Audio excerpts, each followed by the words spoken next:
Hello and welcome back to Rage Gaming and more Diablo 4 Season 7. Today I want to cover the main aspects of power, the ways you achieve it and the fastest options there are this season.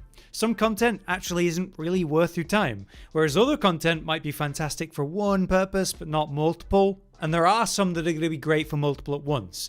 Basically, knowing what's good and why should help you, so let's begin. Let's start with the first topic, and that is finding the aspects that you're after. A clear example of this is the fast blood aspect. By having a higher roll on this, you're going to have a much shorter cooldown on your main damaging ability, Blood Wave. So it costs a ridiculous amount of money to actually get that aspect at a reasonable roll. For example, I paid 1.2 billion for the roll that I'm using at a 2.4. The numbers and inflation of gold right now is kind of silly. So, what are ways I could get the aspect such as fast blood specifically, or target farm it? Let's begin with the two target farming options you have, starting of course with the Purveyor of Curiosities, the kind of gambling system of the game. This uses murmuring obols, which of course you generate by doing events anywhere in the game. This allows you to spend obols to RNG pull one of the types that you're after, but if you're able to target things specifically, it can make things a lot easier.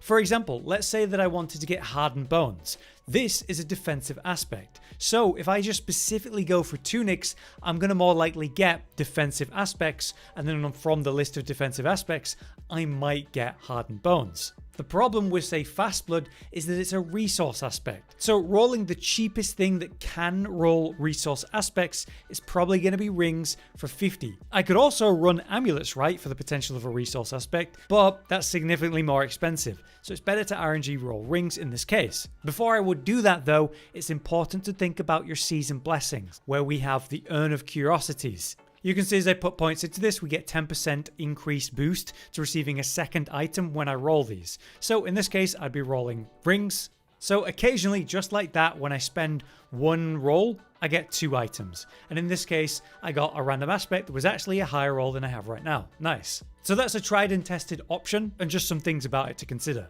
The other aspect target farming is actually back in the den from, say, the DLC. Here you can do bartering, and bartering is unlocked basically through leveling up the mercenaries. So it's worth it to actually get the mercenaries and the rapport all the way to the max level. And then after you've done that, you'll continuously level them up and get new pale marks, which you can spend on this bartering system. So make sure you're always checking this so you have it. Here, every day you can restock for free, refreshing the currencies. So I could get a utility aspect, but sadly, if I'm wanting fast blood, we know that's a resource aspect. Let's be specific and look at the codex to check. Here we see it, found under resource aspects. So I'm not going to find that if I go for utility. I could also find, say, rings and amulets, and they might have that aspect on it. Here we can also check what else is here and find out if there's anything relevant, like a top roll on sacrificials, not bad. I might as well grab that for that purpose. First restock is free, so that refreshes everything. You can also get salvage materials, which is nice. Here we could roll defense if we're looking for a better Hardened Bones roll. But as you can see, once you're actually into this,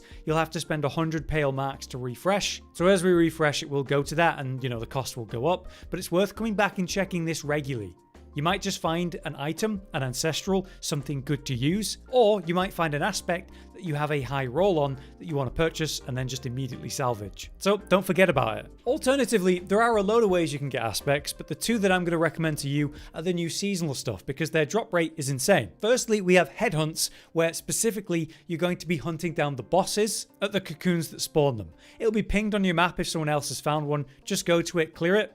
As you kill loads of mobs, that spawns more cocoons, that might spawn another boss, and it can almost infinitely loop. Of course, you can also be farming the hell out of whispers while you're there. Handing in whispers means you've got that chance to, get an offering of rings or something that you're specifically after. And whispers in general have been improved this season with the seasonal mechanic in mind. There's now things like greater caches, which have guaranteed ancestrals in them, and all kinds of other rewards. Headhunts are actually worse than they were not long ago though, because they have nerfed the drop rate in headhunts. They did this because it was a little bit overwhelming, the drops apparently. But in exchange, we're now enjoying better Restless rot drops for that currency farm while you're doing headhunts. So, you know, swings and roundabouts. Either way, headhunts is a great way to generate a ton of aspects, and by doing whispers while you're there, you can target specific drops, which is nice. While you're out doing that, you'll get the root hold sigils at times. This can be found at drops or silent chests or by handing in whispers, but root holds are incredible. You want to go for major rewards on the boons and negatives and stack up minor rewards where possible as well. In here you're going to find an absolute miasma of drops. You can't target specific drops, but you do get a ton of aspects dropping, which is always good, especially for ancestral potential too. Everything else that I've done in terms of farming specific aspects hasn't really compared to these methods, so I hope that these help you. Next up, we need to talk about finding ancestral items, not just aspects themselves. Ancestrals go to eye level 800, and that means you can masterwork them to 12 out of 12 instead of capping out at 8 out of 8, which is a pretty big deal. Ideally, all of your items will be ancestral, and the greater affix rolls or multiple will be on things you care about. That's like the long-term grind, of course. But where can you generate a ton of Ancestrals? Well, a really reliable place is actually here at the Undercity. Bring yourself to the Spirit Brazier and you're able to put in some sort of tribute. One of these is tied to Ancestral legendaries, the Tribute of Radiance. When you complete this and kill the boss at the end, this is going to guarantee multiple ancestral drops. In my case, that was like 4 or 5, which is pretty incredible. You can also choose to bargain before you go in there, and depending on what the tribute is, you get a big list. Basically, all you're doing is picking one thing. Do you want more jewelry? Maybe more random uniques? For most of us, I think you're probably going to aim for passive ranks. This means that if an amulet drops, it always has one passive rank affix on it. These are the all important things like Tides of Blood or whatever class you're running. These are very potent, and you want multiple of these on amulets for most builds in the game. So it's a pretty incredible thing to go for, going for specifically the Radiance Tribute for Ancestral Legendaries, and then also aiming for amulets with a guaranteed passive rank affix. While we're here, I should also mention at least a bit the Dark Citadel. It wasn't great in its first version, and they haven't really done anything to it, which surprised me. Essentially, what you're doing is you're going in there, clearing 3 different wings, and getting potential drops. There are reasonable drops there and a weekly reward for guaranteed Ancestrals, but the problem is it takes significantly longer than most other content in the game. And the worst part is you have to do it with someone else. You cannot solo the Citadel, but there are simply faster, better sources of Ancestrals, but I should at least acknowledge it.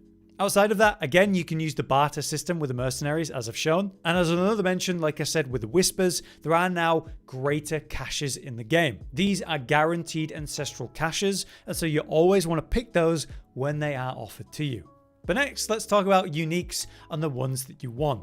Now, naturally, there are special ladder bosses in the game, and they have their specific set pools of uniques. So, for example, if I want the new unique leg pants for the Bloodwave build, then I'm going to have to go kill Zir because he's the one that drops that. By killing him, I get those drops. Occasionally, I get pants. Occasionally, those are the pants I'm looking for. Ultimately, if you want a unique, it's more than likely tied to a specific ladder boss, so Googling which it comes from is going to be an easy tell. However, uniques don't only come from ladder bosses. Some are tied to, say, infernal hordes. You can only get them there, so it's important to be aware where your unique is quote-unquote guaranteed to come from. But there is another option, and again, it's here at the Undercity. The Tribute of Ascendance is the one that has uniques drop at the end. As you can see, when I've got this running, at the end we get like 4 or 5 uniques, which is pretty incredible. But also, there's a potential here from Mythic uniques. Josh decided to run one today just to see if he had any luck, and immediately got the Mythic unique that he was wanting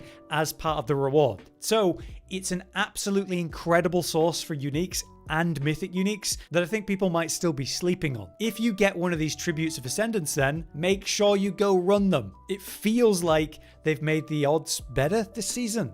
Otherwise, if you're after Mythic uniques, of course, it's the old method of farming the ladder bosses. They've made them a lot better across the board, so, you know, whether you're farming Zir or, say, Duriel, you still have a relatively reasonable chance to get a Mythic unique. Doing this in a group, I have seen quite a few this season. Personally, I've only had 2 drop for myself though. But yeah, just farming Duriel is usually the way to go. Having someone with a really strong build just basically one-shot it, that is a great way to do it. Just don't forget that you can come to a jeweler in any town and go to the rune crafting tab. Under that, you've got mythic uniques, and here's where you can do specific crafting. So I want Air of Perdition, right? So I'm going to need 6 Jar runes, 6 Q runes, and 6 Gar runes, as well as, of course, 2 Resplendent Sparks. You get a Resplendent Spark by dismantling a mythic unique. So no one's really using Melted Heart of Selig. I'll be dismantling that. And for no relevant build for me, Grandfather, I might dismantle that. That will be the 2 sparks I need. But don't forget, the final reward for the season journey, you're going to get 1 in the Destroyer's Cache.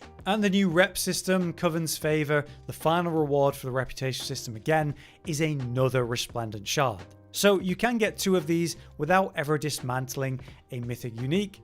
It's just going to take, obviously, longer.